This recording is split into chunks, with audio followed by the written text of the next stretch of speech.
This is the Average Guy Network, and you have found Home Gadget Geeks show number 420, recorded on October 24th, 2019.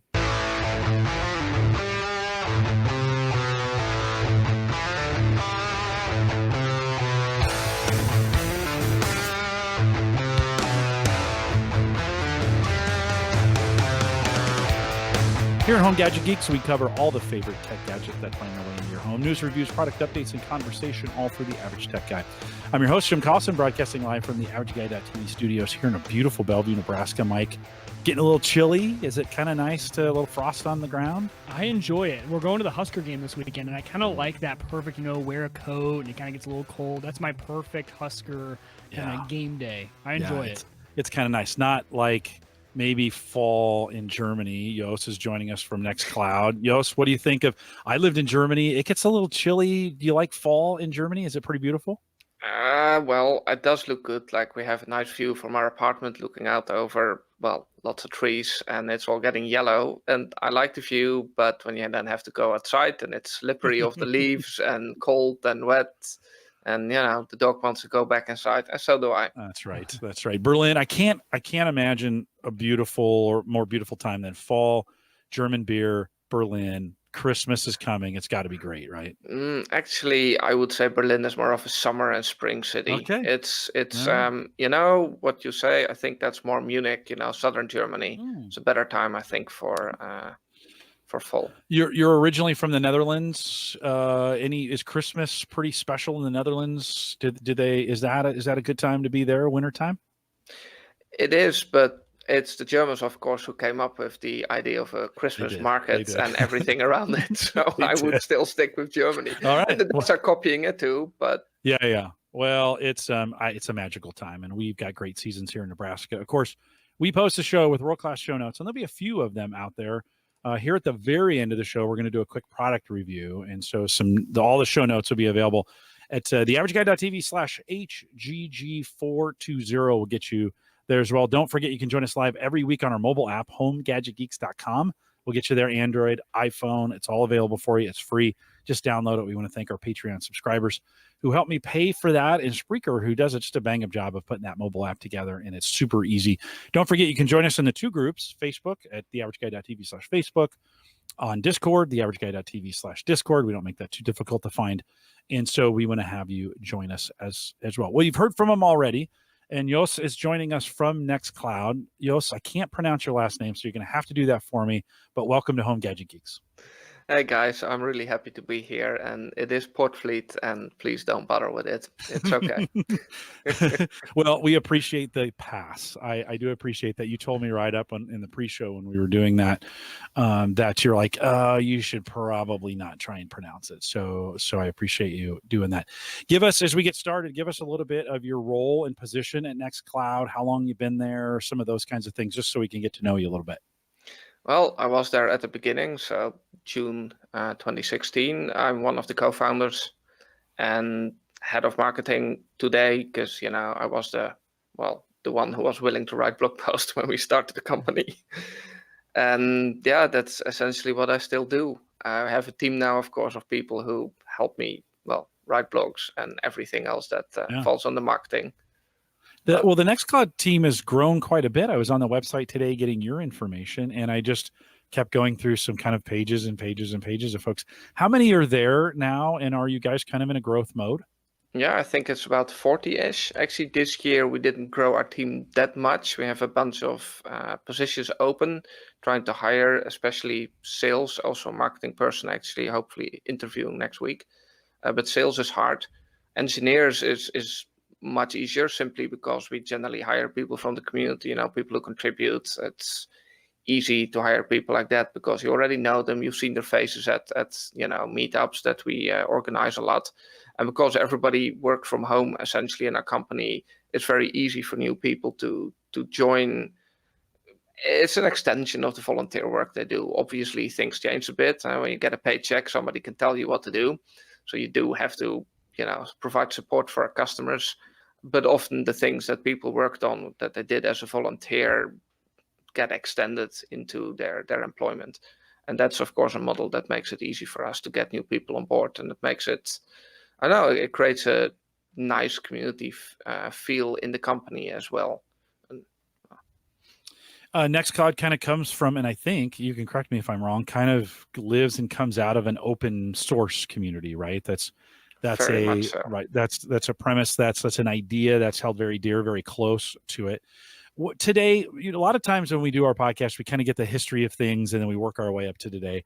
I actually kind of want to start with today. Tell me a little bit, like, what's your pitch for Nextcloud today, both when we think of enterprise and when we think of, and we're gonna use kind of Mike as an example to be for the average consumer. So let's start with enterprise. When you're talking about your very best pitch for some of your spiel on why Nextcloud, why would I want to use you guys for my storage? So I guess the strongest pitch is as a company, you want to stay in control over your data. It can be floating around all around in the cloud. And honestly, one of our favorite customers is one of these people who say, look, we have a lot of data, people are working on it, but they're sending it around by email, or they have to work on a Windows network drive, which means it's not available when they're home or on their mobile phone. Yeah, we want the benefits of all these tools like Dropbox and Google Drive and you name it, the benefits of working together with people in the cloud. But we don't want to go to the cloud because we don't want to lose control over our data, hand it over to another company. I know contracts and all that stuff, but still you lose quite a degree of control. You have a degree of vendor lock-in that can be pretty severe with some vendors. We want to stay in control. Well, that's essentially the premise of Nextcloud. This is what we offer. We give you all the benefits of online collaboration as a team, mobile clients, sync clients, the whole thing in a very easy to use interface that's definitely like consumer class, which is also something that's actually pretty rare in the industry because, well, we all know how tools like SharePoint can be less than optimal for normal human beings to work with. I'm being nice. I'm in a good mood. No, you are. It was very diplomatic. I know. I thought so. Everybody uses it. Nobody likes it. That's the interesting thing about it. I didn't want to say that, but thank you. We will. Yeah. Fair enough. So for us, it's really important to be easy to use. Yeah, I mean, our customers, they say, look, sometimes they have, for example, a document management system. Now, is Nextcloud a document management system? It can do a lot of the pieces. You have workflow tools, and yes, we have tags and search and this stuff. It's not primary what we do. However, we have quite some customers who have a document management system, and then it turns out that only the people in finance are willing to use it because they can make it do their workflow. Everybody else is like, this is too much work. This is not easy to use. It doesn't do exactly what they want. And then they introduce Nextcloud, and then most people go to Nextcloud, and maybe someday the finance department too. And so for a company, it is about productivity, ease of use, but staying in control over your data. That's the gist of it. You're in Berlin, and we know, Germany was a big driver behind GDPR and has been on the forefront of privacy. Does that bleed through? Is that why Nextcloud is what it is? And does that idea of privacy and it's your own stuff? And does that bleed through? Talk about how that influences. Well, now you go to history, because this is what Nextcloud was initially started with. I mean, under an older name, etc. We can go back as far as you like in that regard. But the key was to give people, individuals, control over their data, privacy. Now company has no privacy. I mean, that's a concept for human beings, not for corporations, which I still believe aren't humans, at least not in Europe. And so the idea was to give private people a way to control their data, to protect their data, and keep it from being, exploited left and right. We all know, I guess, these days with all the leaks and all the bad news that's coming out these days, that even the biggest companies just fail to protect data of people. And even those who don't fail to protect it, they fail to handle it responsibly.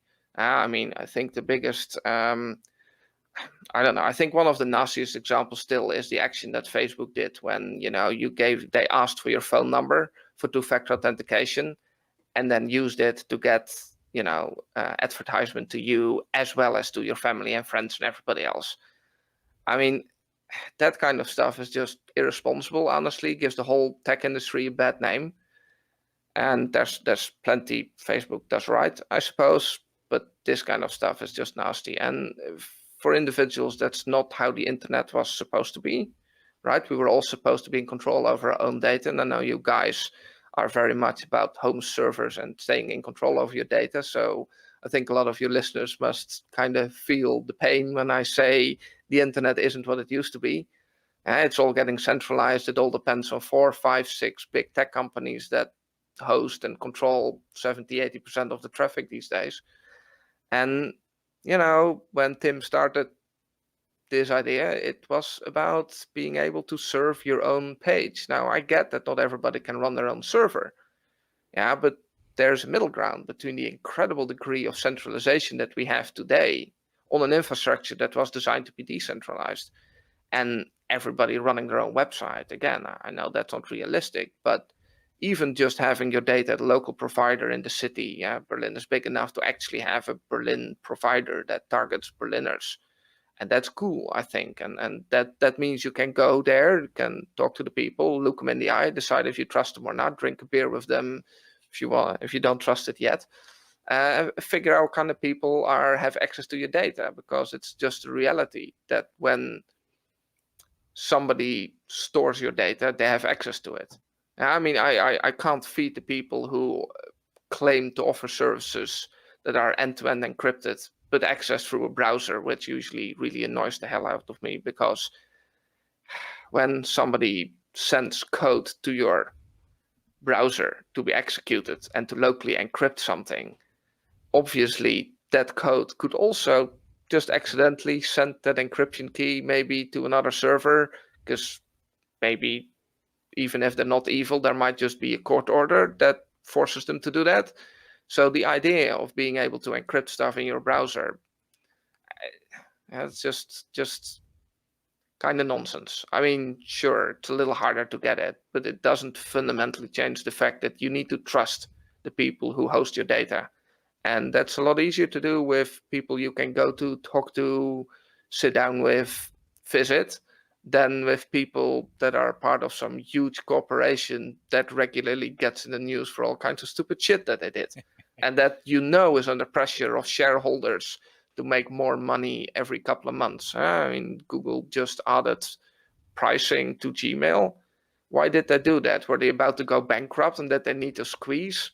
Not exactly. They just have to show growth every year. There's this pressure on every public company. And that means there's a huge incentive for them at some point to do something that you might not like. And, well, there you go, control. Yeah, and do you feel like GDPR, and there's some new regulations coming in California that will probably be followed across the United States, right?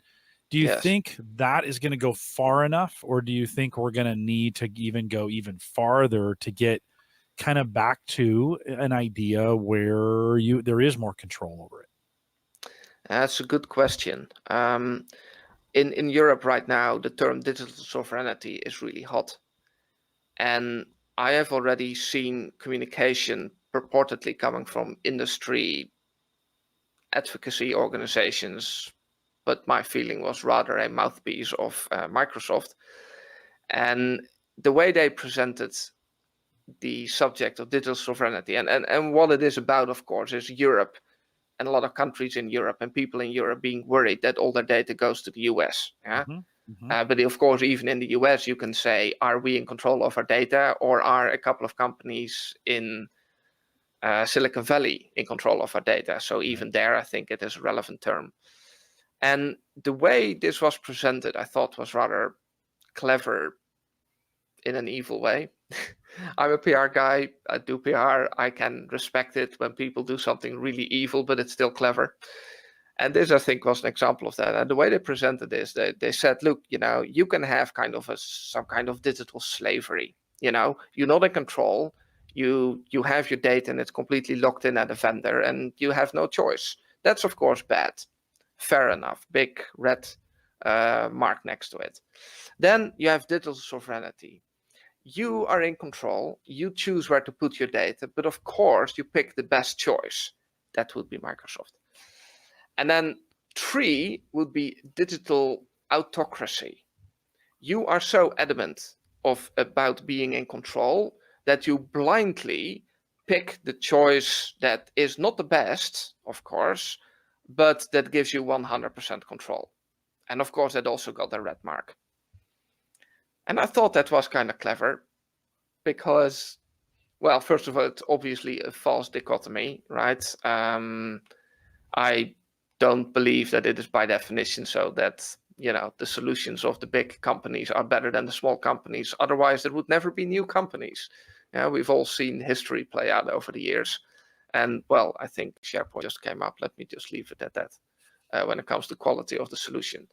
I mean, what keeps these companies in charge is market power and, well, the fact that they can pull open a can of salespeople for a single potential customer of us that's bigger than our entire company 5 times over. That's what keeps companies buying these solutions. And, well, that's sometimes a bit frustrating. I do think that solution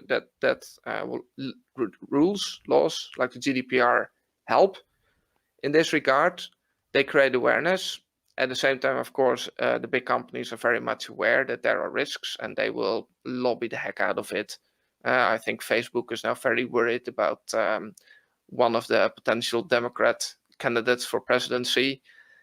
And, well, they might not go as far as to influence the advertisements that get shown on their platform. That would be particularly nasty. And they could. And I think we all know that they could completely sway the elections if they just wanted to, which I think in itself is already scary. But they will certainly lobby, which is what every company, of course, can do and does do as much in Europe and any other country in the world. And, well, I think it's a bit of a problem that much power is concentrated. And I don't really think the GDPR and these other privacy laws really solve that problem, because for that you would need data portability. You would also need, I guess, more incentives for people to pick an alternative. And there is, I mean, I still use Gmail. Let me be honest and upfront here. Yeah. Why? Honestly, I'm just lazy. It's convenient, right? Exactly. And it's not convenient. bad, right? Yeah. It's a pretty decent solution. And I'm a, open source, free software, privacy, I could say activist, but let's just say I promote that stuff. Yeah. And yet I haven't moved away from Gmail. Right. Okay, so the problem isn't necessarily as much law as it also is, I think, awareness and importance given to this. And I think the companies that do offer alternatives can do a better job too. That includes us, right? We try to make it as easy as humanly possible to sign up to Nextcloud. And I can talk a little bit about that later, what we've done in that area. I think that is also a big part of the solution for this. It needs to be easy. Yeah, no, and so as we make a shift a little bit, most of our audience, we have a lot of sysadmins, so we've got a lot of folks who can sympathize or know what you're talking about, and are managing those either on-prem or off-prem servers, right? So that's an enterprise discussion, but we all control our own data, and so for the rest of the time, we're really going to spend a bunch of time kind of talking about in our space, the space we control, our home server space, however we decide to do that. In this community, we've got a lot of guys and gals who are still running from a terabyte to 100 terabytes and maybe more storage at home. Mike, talk a little bit about, because let's kind of set the stage for where you're at, and Jos, we will spend a little time. You can kind of listen and hear where he's at. We can talk a little bit about then the average kind of consumer in our space or one of our listeners. So Mike, why don't you kick it off? Talk a little bit about how you're using it and what you got to set up on. Yeah. So, well, initially for me, when I wanted to switch over, the big, pain points for me was our whole family is an Apple family, right? So we're on iPhones. And so we were just naturally using iCloud for a lot of our contacts, our calendars, and things like that. And then for documents, we were kind of across the board. Hannah was actually using a little bit of iCloud just because it would just work for her. She didn't really come from anything. I had been using Dropbox previously for kind of a file synchronization, having it everywhere option. So I kind of wanted to unify everything. And then for photos, we were both using iPhoto the photo library through iCloud to sync everything. And I was like, okay, we can unify this. And I kind of became the same thing, a data control, privacy kind of nut. And so, I switched to Bitwarden as my password manager because I can self-host it.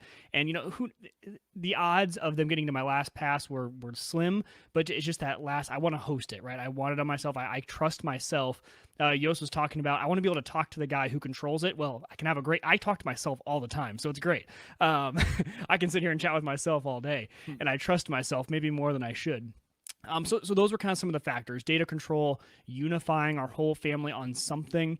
And then my wife also needed something that she could use. So she's becoming a professor. So she's teaching a few classes, but she's still working her full-time job at the hospital. So she needed a way that she could do stuff at home and then go to work and still access it. And so I was like, okay, we can figure this out. And Nextcloud had been something our community had been talking about for a long time. It actually started with, OwnCloud way back a long time ago when I first started with you, Jim, like 5 years ago. Then it switched over to Nextcloud, and we had this conversation. I'm like, okay, I got to look into this. So my setup is I have an Unraid server in my home. It's got, I think it's got like 28 terabytes in it, used for a lot of different things. Just 28? That's all you got? That doesn't hold up now in our community, Jim. I'm not in the hundreds yet, so I got to do some work to get that storage up. But so I have Unraid, and Unraid, if you don't know, everything pretty much runs through Docker. And so you're using Docker for pretty much everything on there. So that is how I'm running Bitwarden, Plex, and Let's Encrypt as my reverse proxy. And then I use Nextcloud, obviously. And so I was like, okay, this is going to be great. So I found a great tutorial. If you guys are on Unraid and you want to put Nextcloud on it, Space Invader did a great tutorial on YouTube. So if you go look him up, I think it's Space Invader 1. His tutorial, it is just flawless. You can and he covers getting Nextcloud installed on Unraid and also getting it set up with your reverse proxy.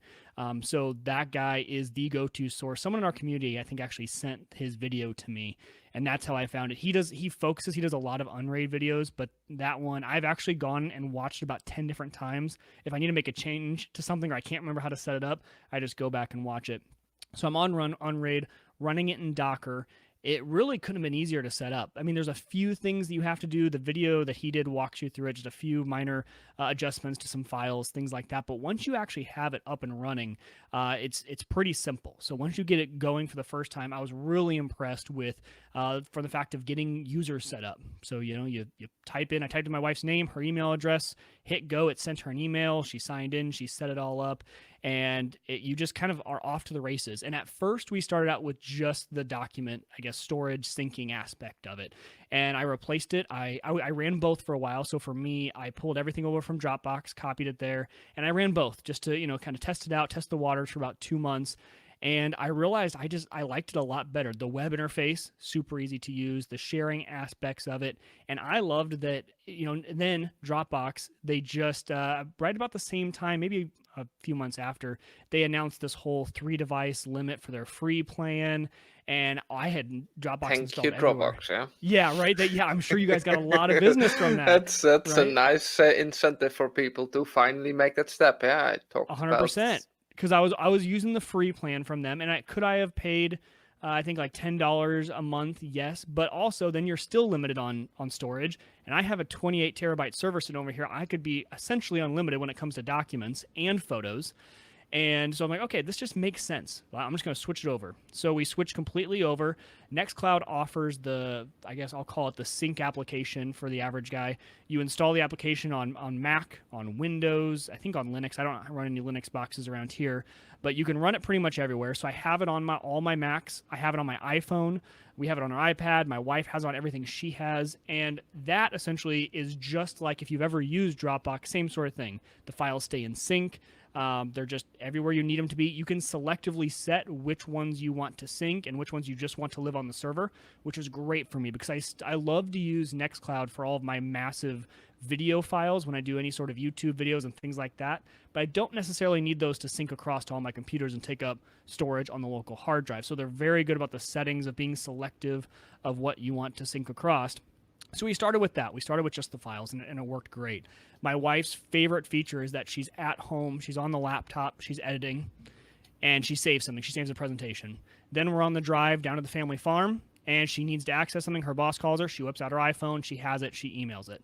Then she's at work, and she pulls up the web browser, and she can get to our server. It's not blocked by her IT department. Don't know why.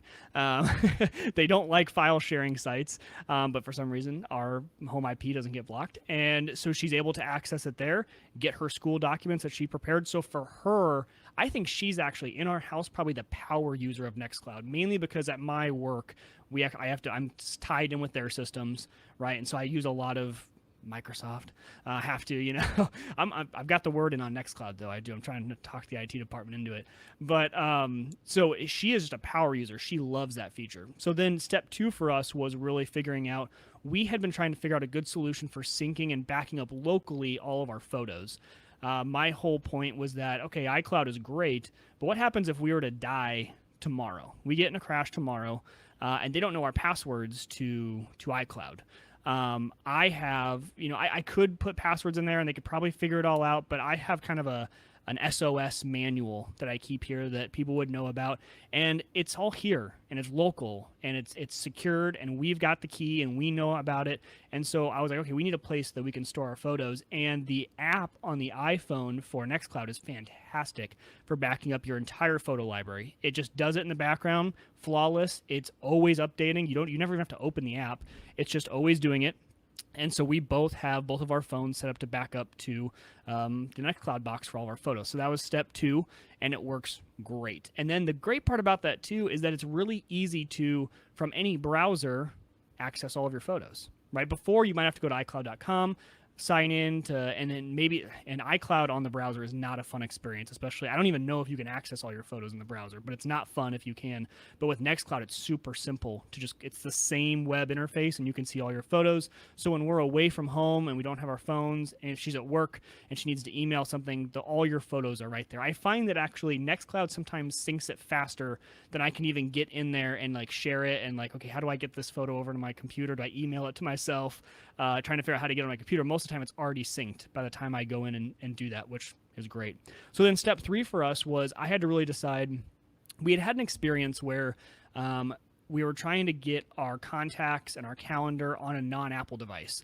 And it was extremely hard and unwieldy. And we found out that we were really locking ourselves into the Apple ecosystem. And although Apple has gotten a little bit better about being available on Windows and things like that, try getting your contacts on a different, like on an Android or something like that, and it's messy. So I'm like, going forward, I'd love to future-proof ourselves and have a system that is not tied to an ecosystem.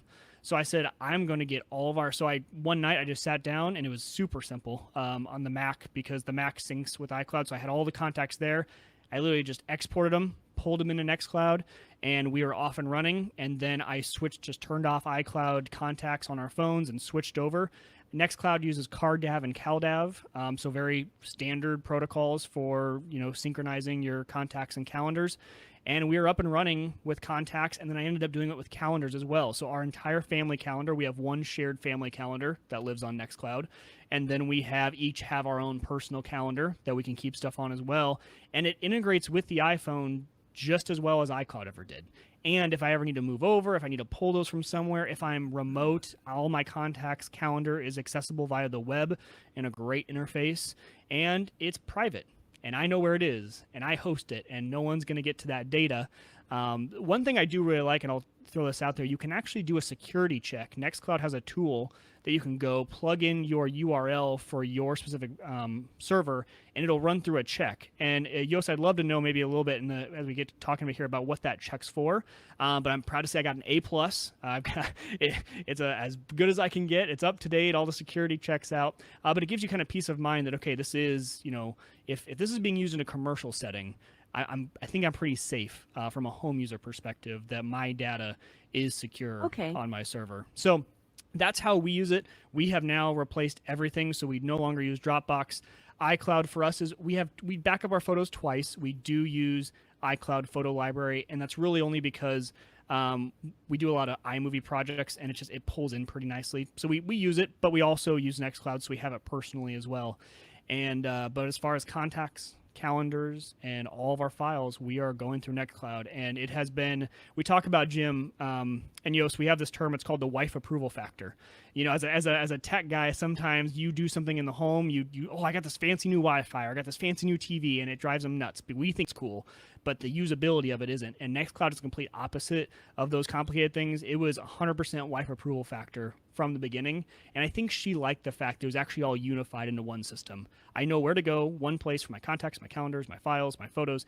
Everything is right here, and it's fast. On our local network, it is extremely fast. Obviously, when you're at home, that stuff is just, and you don't have to worry about bandwidth either. If I'm at home and I'm creating video files and I'm throwing it over there, I'm not having to wait for a 500 gig or a file to upload to the cloud. It's just there, and it's all local, which is another great feature. So that's my kind of home use case, and I would suggest if you do have Unraid, to just at least give it a shot, because it's super simple to install, and you can kind of play around with it, see if you like it like I did, run it alongside your current system, because I think you'll really be surprised at how well it works. Well, that was a great commercial. The show is over. Yeah. No. I'm a fanboy. I was so excited when Wow. we said that Jos, we got Nextcloud coming on. I was super pumped because I have just been such a fan of this product, and it has never failed me once. The only time it failed me is because I failed myself and I crashed my cache drive on my server, and all of my apps died. That was nothing. It was not Nextcloud. It was me. All of my Dockers were blown away, and so that was not fun. I had to go through an old backup. But so it's never failed me. It just works. It just straight up works. Mike, you're on Unraid, and we do have a lot of Windows. So I told you we come out of the Windows kind of community. Ken is asking that question: when will it support or run on Windows? Lots of Windows servers here in the community. Some thoughts on that? Yeah, it did in the old days, before Nextcloud, and it was a bit of a pain to keep running because we do a fair bit of file system stuff, and that's completely caused all kinds of issues. Yeah? I mean, the most simple issue you can probably think of is that on Linux and Mac, a file name in capitals is very different from the same file name lowercase. Windows won't see the difference. Therefore, boom, if your server doesn't see is unable to do that. So we had to essentially maintain a separate file system layer for Windows as we had for Linux. And that caused, a lot of work and also a lot of bugs. And that's at some point we said, look, this isn't worth it. Linux is, at least in my opinion, but then again, I'm a long-time Linux guy, a far better platform for a server anyhow. So, yeah, I think running it in a VM will do fine. So would that be your recommendation for this community? If most familiar with Windows, of running a Linux box inside a VM to do it that way? Docker these days is available. I don't know exactly what it would do. I mean, the thing is, of course, as storage, you can definitely use Windows system. Yeah, I mean, somehow Windows Network Drive as storage in Nextcloud is not a problem. And even as primary storage, a lot of our customers do that. They just have their user directory and their Windows Network Drive just connected to Nextcloud, and every user logs in and gets their home directory and all that stuff. But as the application server itself, it's not supported at the moment, so that's pretty simple. But this runs on a Raspberry Pi, right? I mean, you can literally just grab a Pi and run it. This thing does not need a lot of horsepower. No. I mean, do people so for example, for me, my Unraid server, it's an old, maybe 3rd or 4th gen i5. Would I notice a big slowdown if I went to a Pi, or really for what it's doing, I don't notice it using really any CPU on my box? A few things eat CPU. For example, the generation of thumbnails, that kind of stuff will eat some CPU. And there are a couple of other tasks that will keep it busy a bit. And it depends, of course, how intensively you use it. When you're pumping over files, I mean, that's, of course, not so intensive. When you would use the server-side encryption, I generally don't really recommend that. You can get into that if you like, but that eats quite some CPU power.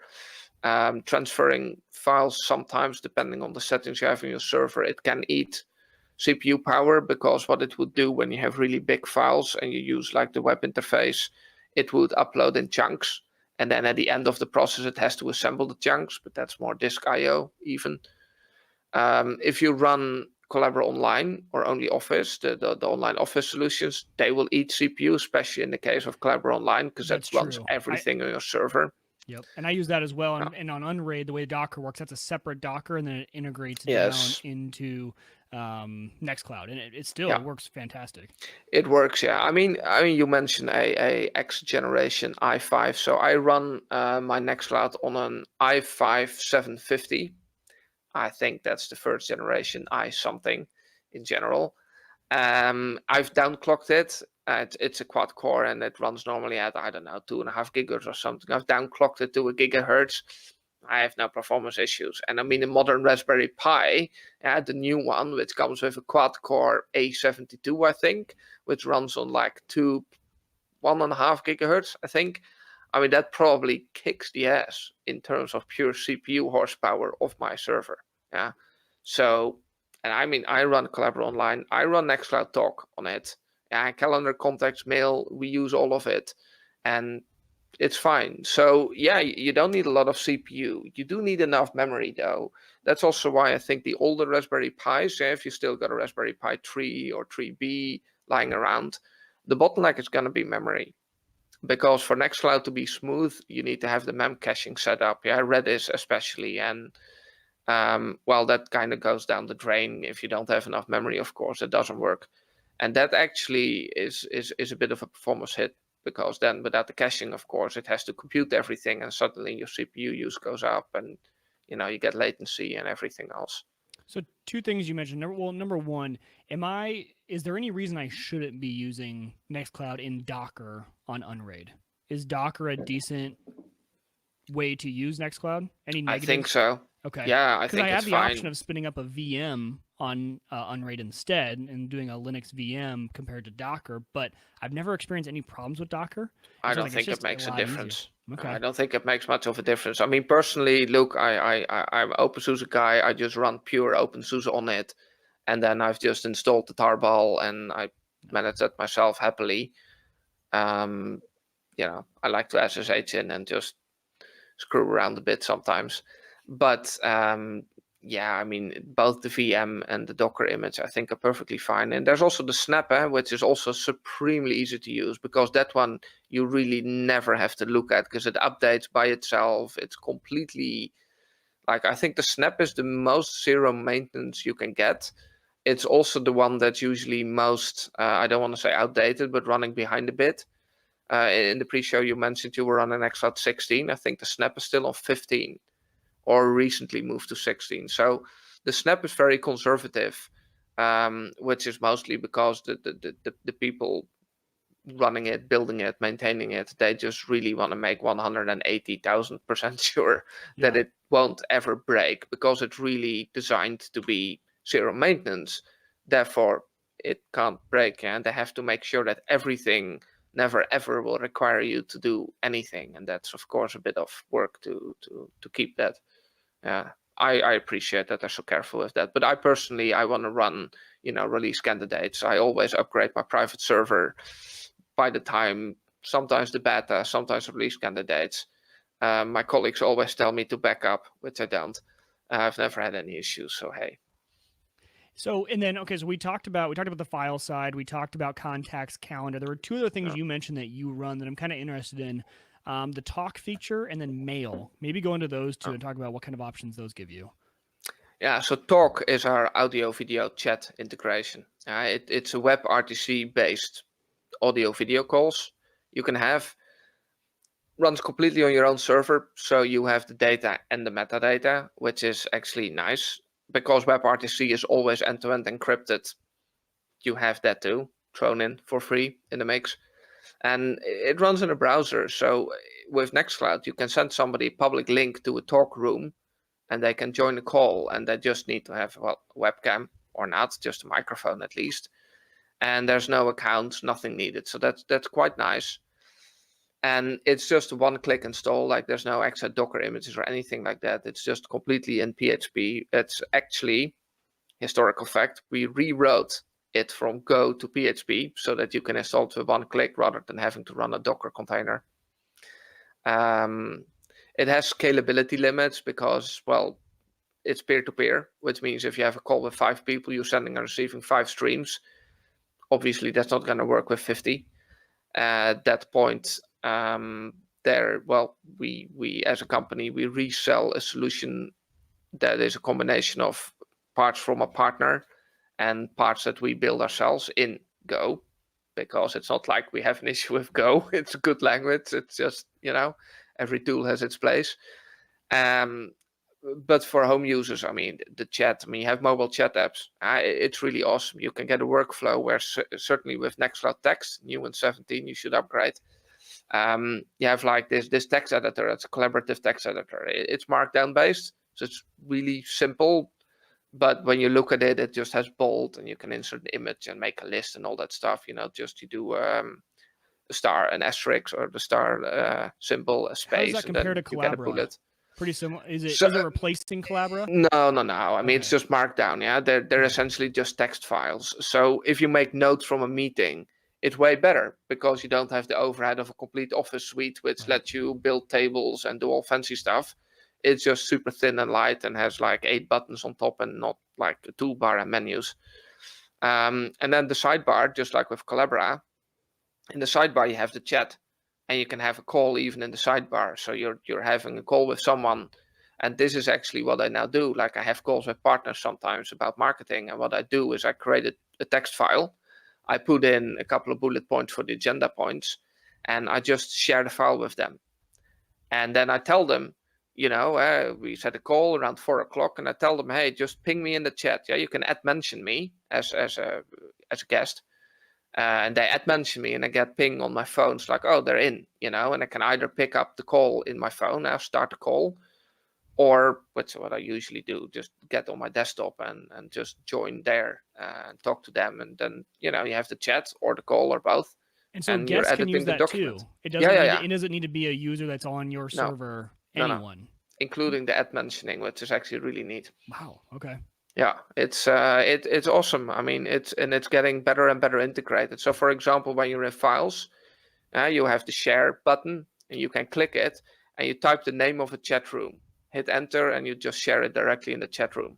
So you don't just share to people; you can share to a chat now, which is very neat. And of course, within that chat, you can click a plus button and then share a file from your Nextcloud into the chat as well.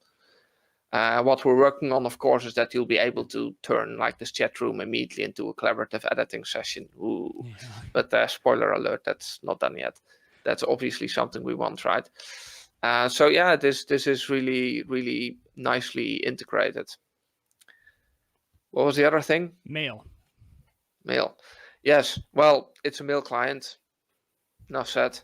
So it doesn't host your mail. Yeah, you have to use, I don't know, Dovecot or something as an IMAP server and connect it.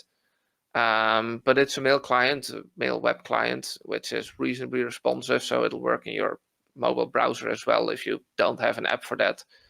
I personally, for me, it's just this backup when you're somewhere and you need to access your mail and you don't have like an app or an application around. And it works fine for that. I mean, I personally am not a person who lives in the browser other than browsing pages, I suppose, but I don't work usually in the browser. Although I must say, actually, Nextcloud Text is changing that. I'm very often now making notes in the browser rather than in the text file.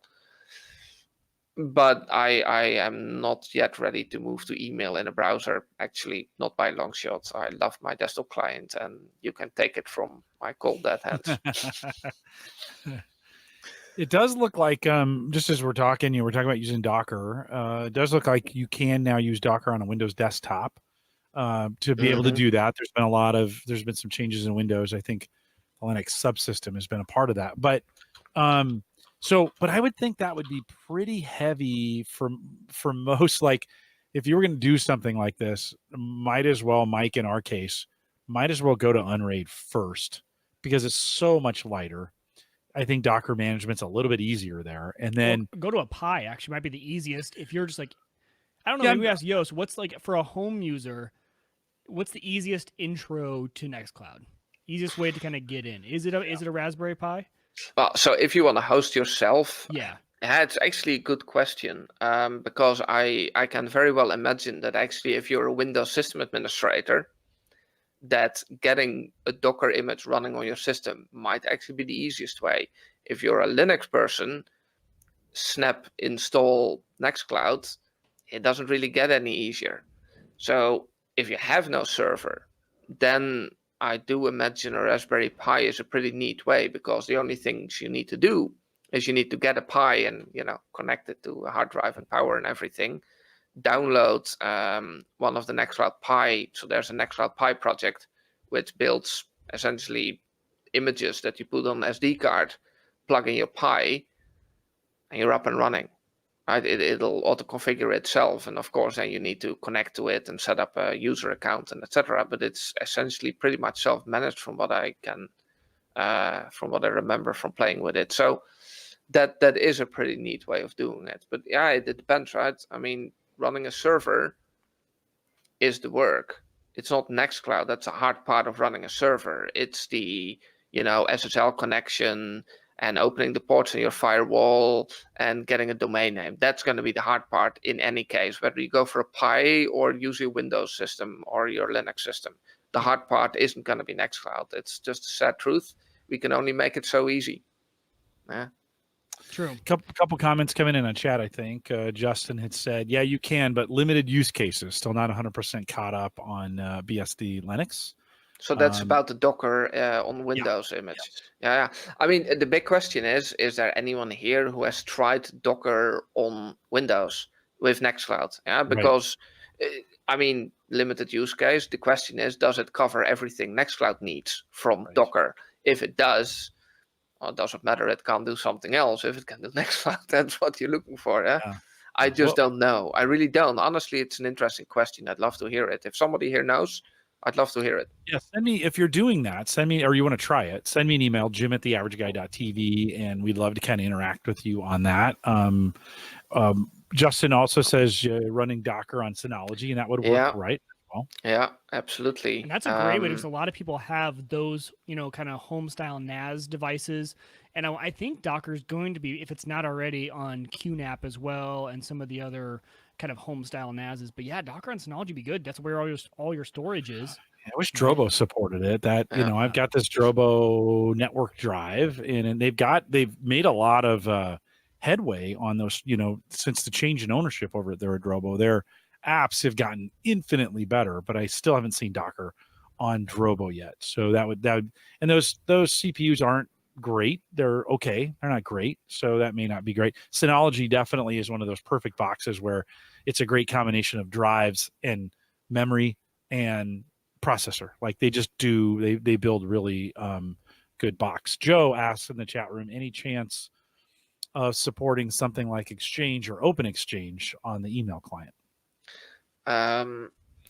I'm guessing that Open Exchange supports IMAP, and honestly, Exchange also supports IMAP-ish, for what I understand. I don't know how compatible it is. Yeah, I found that an interesting point. I didn't know about that, and honestly, I mean, my mail client connects to my Gmail account via IMAP, as far as I know, and I sure as dirty word have more than 10K messages in some folders.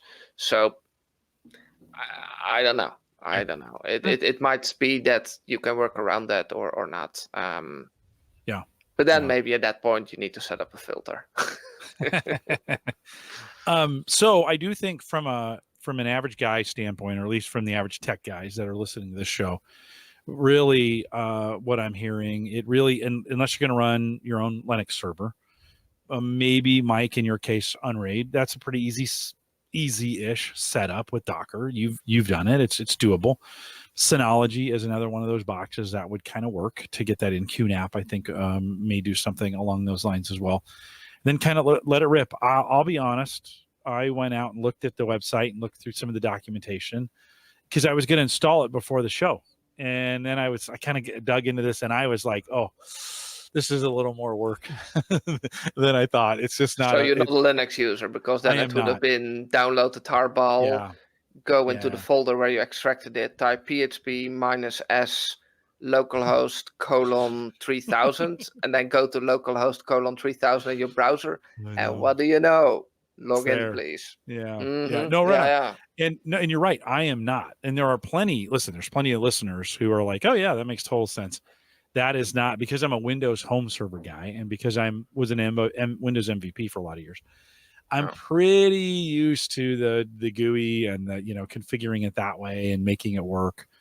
No commentary on Linux or any of those other kinds of things. That's just the system. That's what you're used to. Yeah, no, I just get what I'm used that. to. I get that. Yeah. No, but after this conversation, so a couple times I've started the unraid process right away. I have 100 terabytes here.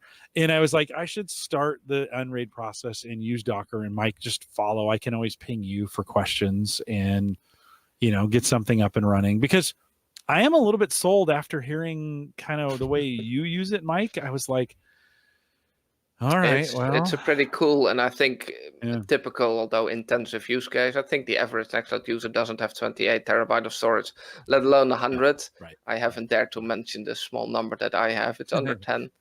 Yeah. Well, no. No. Hold on, Mike. 1 second. No storage shame here. Hold on, just like no storage shame. Fair enough. So I do actually have more than 10 terabytes in my computer, but I haven't set it up properly in terms of RAID. I'm using Btrfs. And I planned to use like this RAID 5.6 that Btrfs had, which is extremely flexible. Like you can just mix 1 terabyte and 3 terabyte and 6 terabyte drives and just throw it all in, and it'll make one storage out of there. And then you say, I want to be able to have 2 random drives crash on me. And then Btrfs will just figure out how much storage that means you then actually have available, which is like really awesome. But there is still some uncertainty about whether it might eat your data in weird cases. And I do like my private pictures, and I have until now been too lazy to do a proper backup. Therefore, I haven't really had the balls. But you can migrate from what I'm using now, which is RAID 1. You can migrate to RAID 6 like easily. So I'm actually going to do that, I don't know, at some point when I feel it's safe. Btrfs. Butter. Okay. So it's like a file system. It's like kind of the next gen file system for Linux, but it's been in development for a long time. And so I'm using SUSE Linux, or OpenSUSE, and they have this very nice habit where they essentially disable everything in Btrfs that they think is not safe. And because they do a lot of development work on it, I kind of trust their opinion on it. Therefore, as long as it's not enabled, I'm not going to use it. And when they enable it, I'm going to go all in. And I'm going to, So I have the drives in there. I have a couple of drives, and they're not enabled yet. It's frustrating. In all fairness, we only, in our entire Nextcloud instance, I think we only have 500 gigs used. And that's including all of our photos and everything. I was just saying, I love the fact that I'm unlimited, essentially, was my use sense, because we're only using 500 now, and that's all of our photos, all of our documents. So that I'm never going to run out of space. And if I do, I buy a hard drive and I throw it in, right? And so that's my right. love. That's the beauty of it. Yeah, it costs nothing. I mean, I took my old desktop and slapped in a few more hard drives and put it, initially behind my couch and later in a storage room, and that's beautiful. Underclocked it a little bit, save some power and environment. Yeah, and Jim, I think it would be great for you, especially because your family is all on different ecosystems, right? You're not you're on Android, you're on Apple, you're on Windows. Your kids are all over the country, but you are the data guy, right? You know how to back up the stuff, and you could keep them all centralized. You can share stuff amongst each other. It would be a great family ecosystem for you guys to live in. I started down that path. By the way, just a quick update: the Bundaberg rum has eaten through the glass. Just an update. Spilled all over the place. It's acid. It's actually acid. That was, you have to listen to the live pre-show if you want to know what we're talking about there. But Mike, I started down that path, but the maintenance, like for individual kids and the responsibility to back up their stuff and to have it available 24/7. And to make sure, like, when they're having trouble, they call me. Like, I did that for a couple of years, even when they were in the house. And I kind of made the decision. I'm like, I don't know if I want to be the backup dad. I like, it's easier for in some cases because I messed it up a whole bunch of times. Like, and you're like, oh, hold on, it's down, or whatever, right? Yeah. And I kind of just then started teaching them, like, come up with your own solution that you control, whatever that's going to be. You know, iCloud, Google Drive. For some of them, right, or their university provides it or whatever. And to be honest with you, some of them that like my kids are millennials, they don't have as much data as you think they're gonna have, and many of them are using Facebook as their storage, right? All their pictures are on Facebook. Yeah. And so, and you kind of think like, how are you going to get those pictures back? And they don't think of it. No, they don't. And there is a data export function that at least gives you your pictures back. Right. So, okay. So that being said, though, Mike, it's been easier. I have 5 kids, so like that's a lot of data, and it's been one of those kinds of things. I started down that path of being kind of the data dad. And then I was like, life's a lot better if I'm not managing an infrastructure 24/7. And anytime I want to make a change, like, hey, I'm going to have to reboot the server, it would always be when they were doing stuff. And then the fatal blow was one time when I lost some data because I wasn't careful and I did something stupid and I lost data. And I thought, okay, I don't know. I don't mind being responsible for my pictures and my stuff. I don't know if I want to be responsible for other people's stuff. So I just stopped kind of offering. And to be honest, they stopped kind of asking. And so we kind of left it at that. Now, that being said, I still have a lot of my own stuff and I'm super, I'm thinking, okay, like, all right, this weekend, what am I going to do? How am I going to install this? What kind of infrastructure do I want to put in to be able to? That's literally what Raspberry Pis were invented for, right? Yeah, I know. Right for those weekends. That's true. I got an extra one, Jim. You can have the Raspberry Pi and I got 9 PCs in the house. Like I have enough equipment, I've got something I can put it on. It's just a matter of configuring it. It is a weekend of setup to get things going, getting them set up, getting it configured, punching through the firewall, those kinds of things to kind of, making but those are fun weekends. So hey, they are. That's true. No, they are. Yeah. So as we think of the future at Nextcloud and stuff, as you guys are looking forward, what would you tell for the folks that are listening? And we've already mentioned Mike's on 16, 17 is out. It looks like just came out pretty recently here. How would you get excited about the future at Nextcloud? What are you guys looking forward to? Yeah, I mean, I think Talk is a good example, and also the integration that I mentioned. We're building a collaboration platform, and there's a lot more in that area that we can do. So we have an app called Deck, which is essentially a Kanban board. Really beautiful for collaboration, planning tasks. You can assign people to cards, stuff like that. And I think this will continue to be the direction that we take, that there's more things that you can put in, tools to plan a wedding and plan a family holiday day, that you can assign people cards, like, hey, pay the bill, etc. There's already an app for like money planning. I mean, I think on one hand, we are going to keep working on this collaboration and doing stuff together and communication and integrating it all deeper. At the same time, our ecosystem is really exploding. There are more than 200 apps for Nextcloud in our app store, and there are password managers, here the S, multiple. And there's just a crazy number of tools from external storages. You have like storage with SIA and you guys talked a little bit about that pre-show with this blockchain storage. And there's all kinds of fancy stuff there. Authentication methods, like there's 2-factor authentications that come out of your nose, like we have this really cool one that lets you authenticate a second factor with a notification on your phone. So, well, that's really nice. I mean, you might know that, of course, from Google, but like there are very few websites that offer something like that.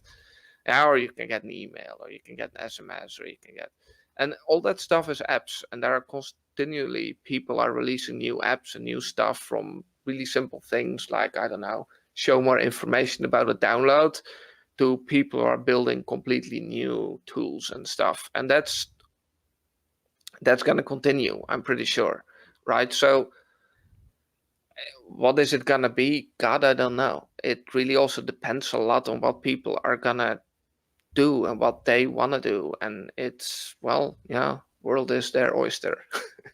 So we're big in the WordPress community, of course, because of podcasting and WordPress go together like peanut butter and jelly in a lot of ways. When you talk about, Nextcloud lives kind of in an open source community, and you're talking about a lot of plugins and stuff that are kind of open source. How are you guys kind of checking what people are creating against it? So, the plugin community in WordPress is a nightmare. What's kind of partnerships do you guys have, or what are you doing to kind of make sure those plugin communities, those open communities that are building on top of what you're doing, are kind of staying in line, so to speak? Yeah, I mean, first of all, of course, we're a bit younger and a bit smaller still than WordPress. I mean, we'll overtake them, but it'll take a few more years. Yeah, they only run a third of the web. Yeah, exactly, right. I mean, how hard can it be? Come on, there are 7 billion people on planet Earth. I mean, we have this Nextcloud global scale that, as the name suggests, we get there. In the meantime, so to get an app in the App Store, you have to upload your private key. You have to upload your private key and interact a little bit with us.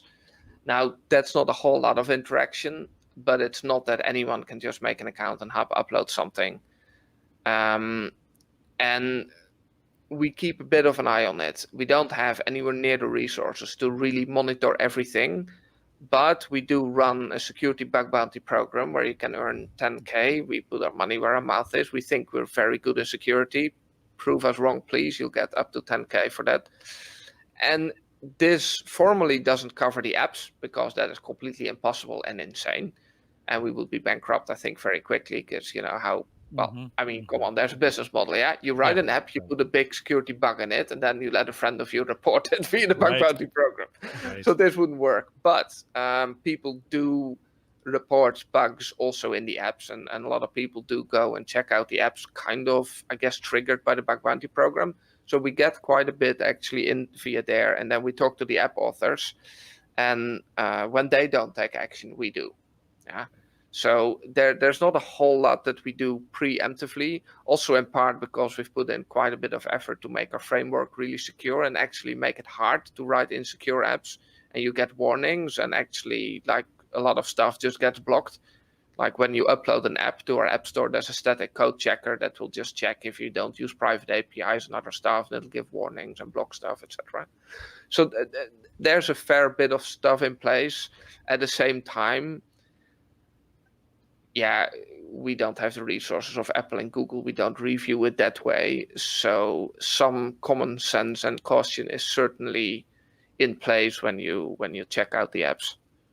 Well, and the community itself would lend itself to more tech smart people, I would think, anyways. And so it's just probably not the environment where you're just going to have people clicking and downloading these things. No, of course, it's not as easy as it is to install an app on an iPhone. At the same time, of course, we want to lower the barrier, and we've been scarily successful, perhaps, in some ways with that. I mean, I estimate there are about 250 to 300,000 Nextcloud servers on the web, and those can't all be professional sysadmins.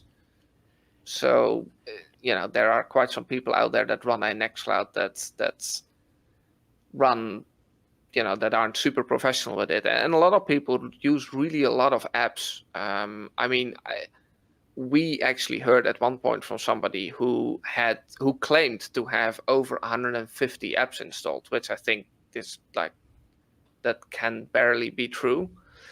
But he claimed that he was running it for friends and family. And, he said they really used all of them. So, well, who am I to argue at that point? There you go. No.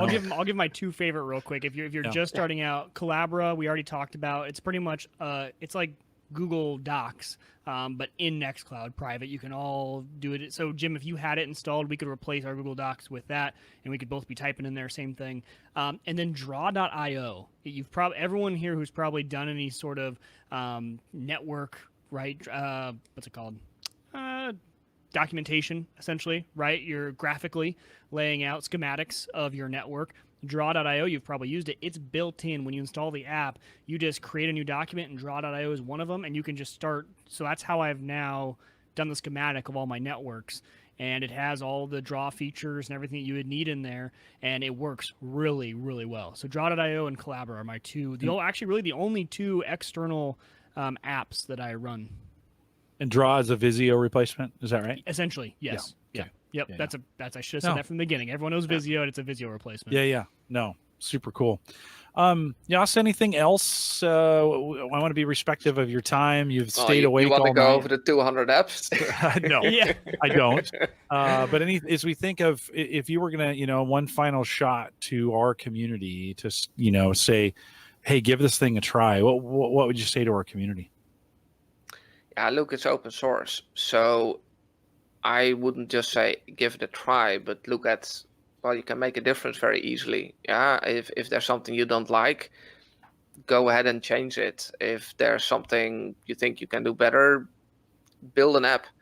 And these apps do then sometimes become part of Nextcloud. Like we had a guy who built a right-click app so that you could actually right-click in the web interface, which is something we hadn't enabled because, most people don't have a finger that is special enough that your phone can see right-click, and our designer wasn't a big fan of that. And so this contributor came up with the idea. He said, look, but there's this 3-dot menu. So what if right-click just always gives you the same? So you're not doing anything special, and come on, you can't argue against a right-click in that case. The designer was like, yeah, that's actually good. And, this app is now part of Nextcloud itself. And I think that's beautiful. And I'd like to see more of that. So please. And I didn't realize I had it on, and I just tested it. I'm like, that's beautiful. I didn't. Yeah, I know. I didn't know that worked. Yeah. I just learned something new. There we go. Oh, that's amazing. But besides Nextcloud.com, are there any community sites if people want to get involved? The best place to go to kind of join the community? What is it in a Reddit community? Is it on Discord? Where's the best place for folks to get there's involved? Reddit, but we have a very active community on help.nextcloud.com. It's just a community forums essentially, and a lot of people are hanging out there. I try to keep Twitter alive very well as well, but people are also on Mastodon. While I'm plugging that, there's an app for that, of course, in Nextcloud. How could there not be? Right. It's called Social, because, we all have to be social and all that. There's a Reddit community, which is reasonably active. I think actually our file system, that developer is one of the most active people there. There is a bit of IRC, but we used to use that internally in the company as well, and that makes it then easy to hang out on IRC. But then this Nextcloud Talk thing came, and we're the kind of people who try to eat their own dog food, and therefore now everybody is on the internal Talk channel. And we haven't yet made a bridge to IRC. I think if you've seen the X-Cassidy comics, you know that everything has to bridge to IRC, because 500 years from now, there will still be this one guy that refuses to move over to whatever else it is, but uses the bridge. So we haven't done that yet. But when we do, obviously, we will be on IRC and on Talk, and you will be able to join us via public Talk channels. Nice. We're working on that. Nice. Jos, thanks for staying up for us. You're an honorary Home Gadget Geeks Home Servers Show Reset FM community member now.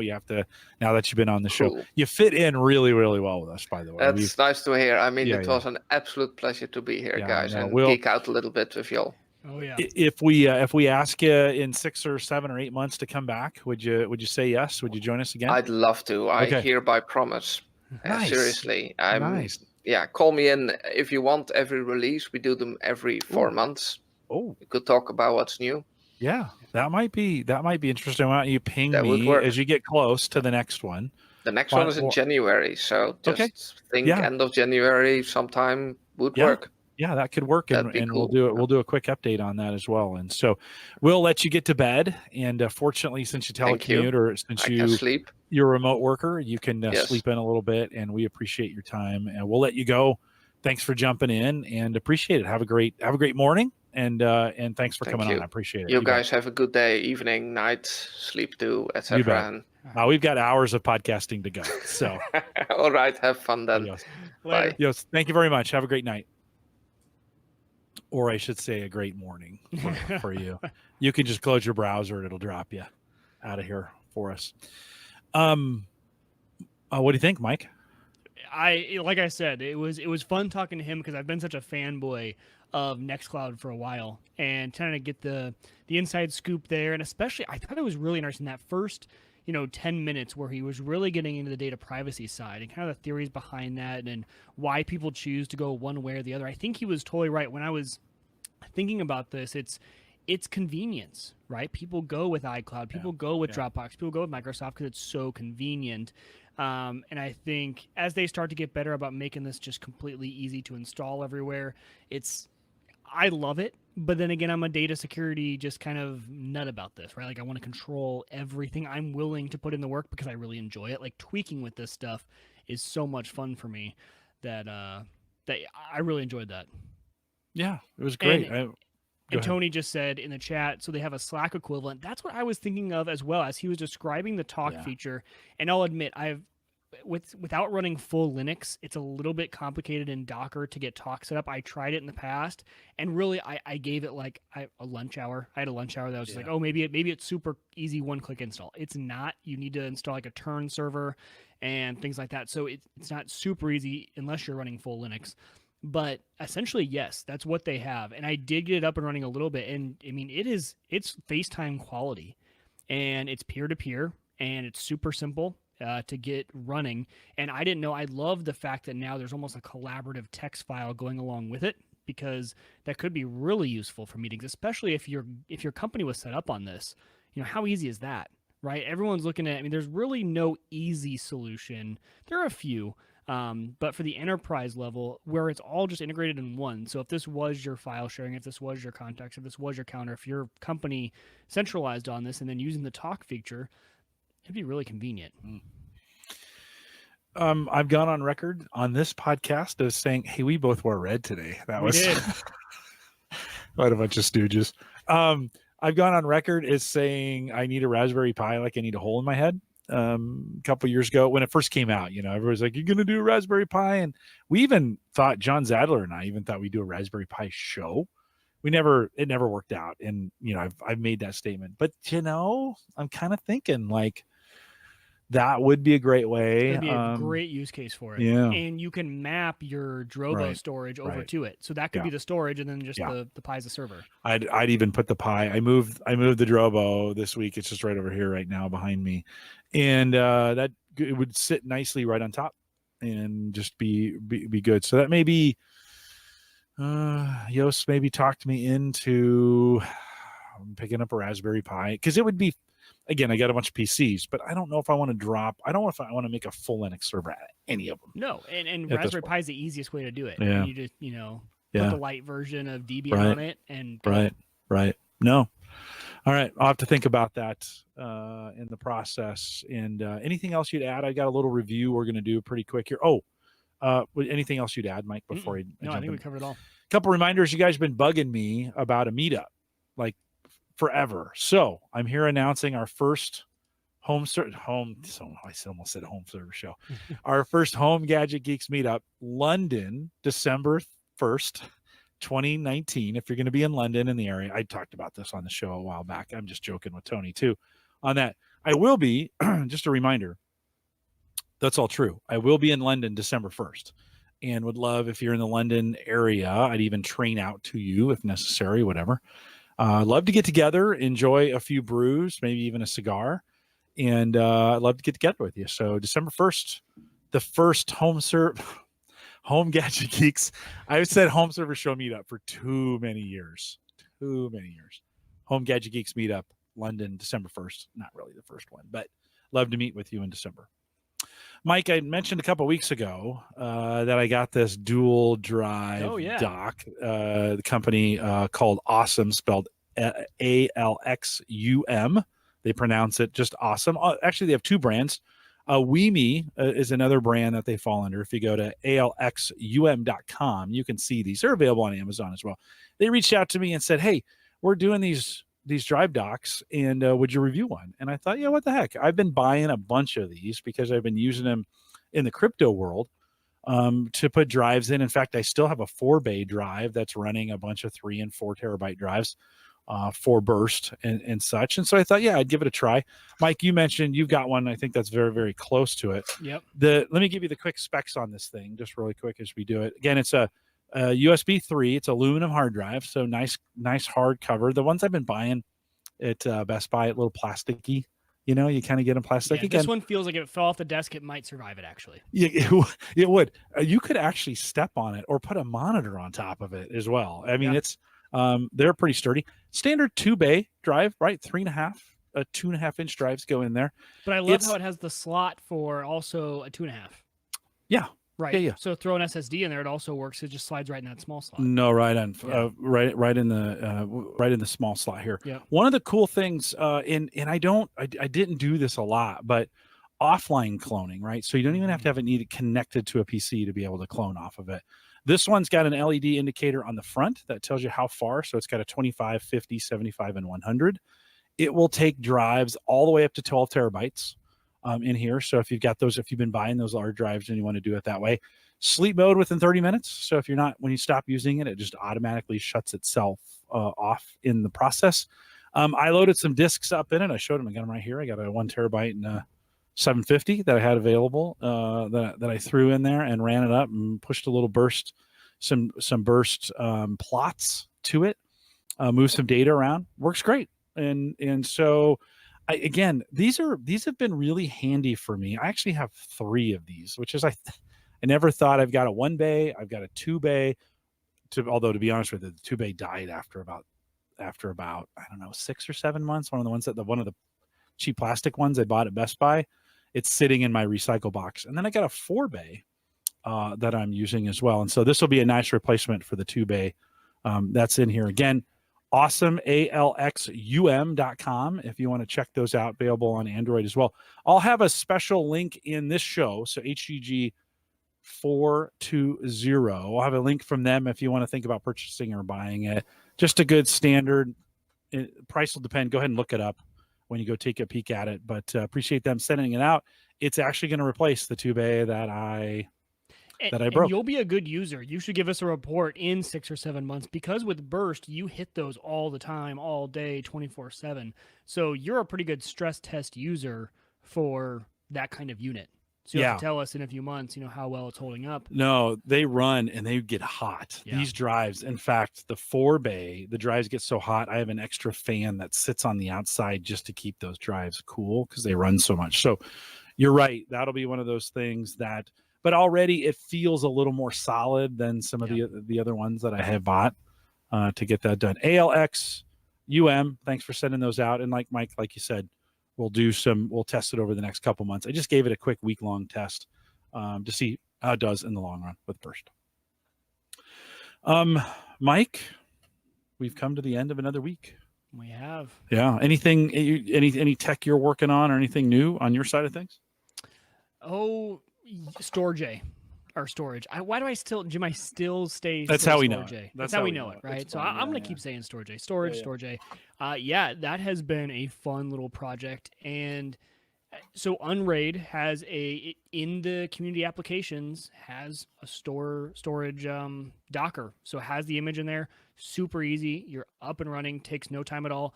I did there's some terminal stuff you have to do. I did it on a separate machine. It's a little bit easier. You have to essentially get a node set up. So they send you a unique key.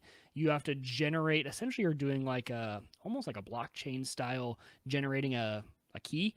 And so you have to get up to 30 level difficulty. So the more power you have on that computer. So I did it on my Mac. It took 10 seconds. Then you sign it with your unique key that they email you. So you have to wait a few days. So if you're going to do this, go right now to storage.com and sign up. It says they're in beta, but you'll get your key within probably 2 days, maybe even sooner. Just be ready though, because if you kind of let this thing run wild, and they are pretty good in the Docker container about being able to limit it. You tell it the storage that you're going to give it.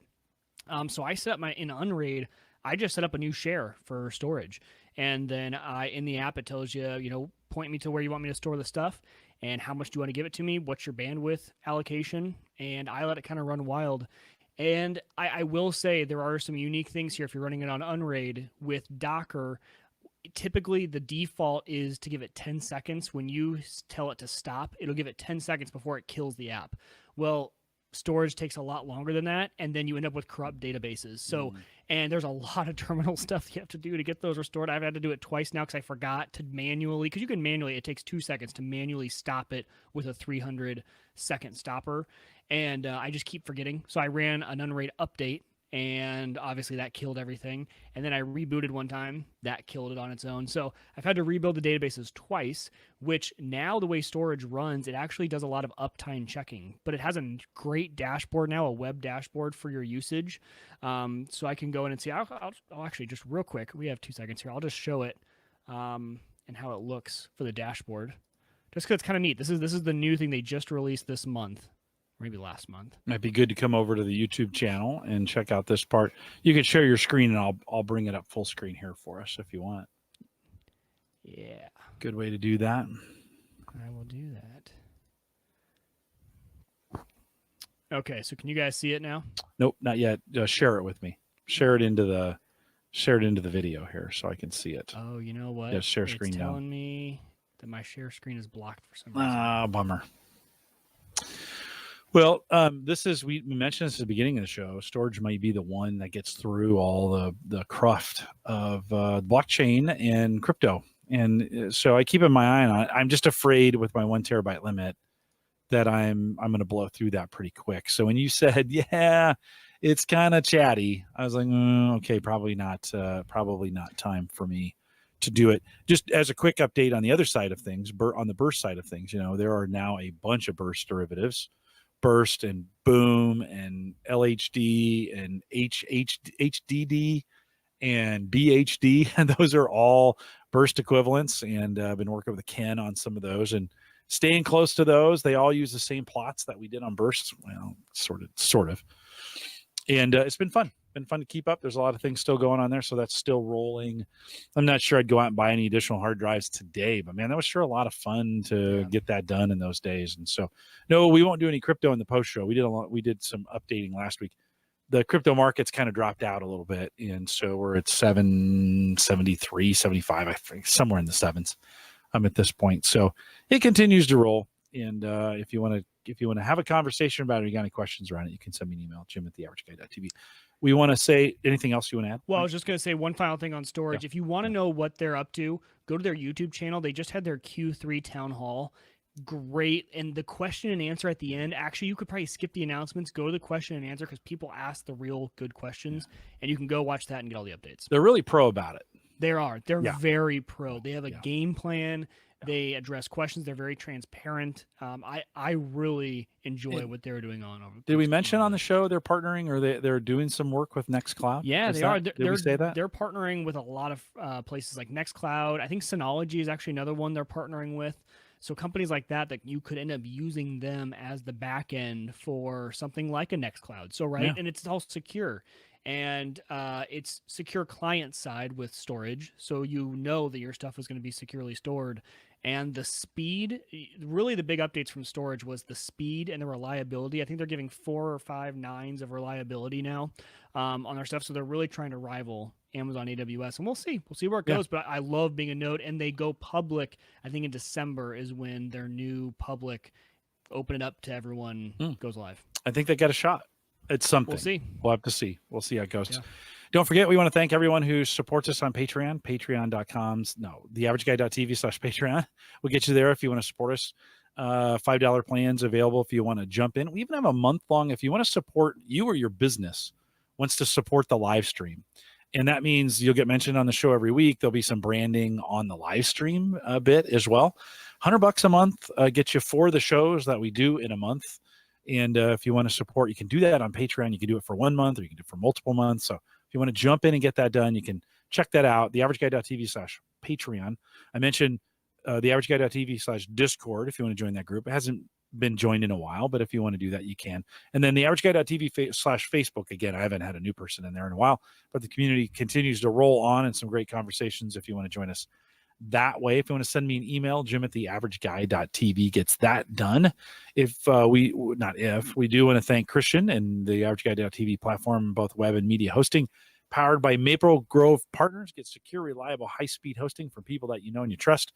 Just tonight, as I was logging in to update for the show, I noticed my SSL certificate had gone in for the first time in 5 years, and Christian had gone, what's the word? Expired. That's the word I'm looking for.